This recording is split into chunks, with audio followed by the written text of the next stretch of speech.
കൊച്ചിൻ സാഹിത്യ അക്കാദമിയുടെ കഥാമിത്രം കാവ്യമിത്രം പ്രതിമാസ കവിയരങ്ങിന് എല്ലാവിധ ആശംസകളും നേർന്നുകൊണ്ട് രചന പ്രസീത മോഹൻ, കവിത ഭഗവതിയുടെ രോദനം. മരതകുടകൾ തൻ ശീതളഛായയിൽ മനോമോഹിനികളായി പൂവാടികൾ മലയജമാരുതൻ തഴുകിപ്പുണരുന്ന മണിവീണ പോലെ ഈ ധരണീ ഹൃദയവും ഋതുവിൻ വികൃതികൾ നോവായി ഭവിച്ചപ്പോൾ ഋതുഭേദങ്ങൾ ജീവതാളപ്പിഴകളായി ഋഷിവര്യന്മാരുടെ ഗണിതങ്ങളൊക്കെയും ഋതുവിൻ മുഖഭാവത്തിൽ മിന്നിമറഞ്ഞു.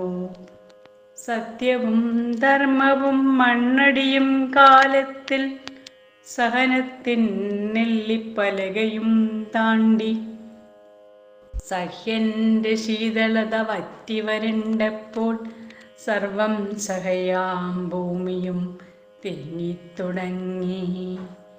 ഭാരിച്ച നെഞ്ചകം പൊട്ടിപ്പിളർത്തുന്ന ഭീകരതാണ്ഡവം നിർത്താതെ മർത്യനും ഭൗമോപരിതലപാളികൾ കെറുവിച്ചു ഭീമനഷ്ടത്തിൻ ഹേതുവാം വിഷവാതകത്തിലും തണുവും തളിരും കാരുണ്യമേകുന്ന തരളിത വികാരങ്ങൾ ഓർമ്മകളായപ്പോൾ തീഗോളം പൊള്ളിച്ച ധരയുടെ മാറിടം തരിശുപോൽ വറ്റി പുഴകളുറങ്ങിപ്പോയി.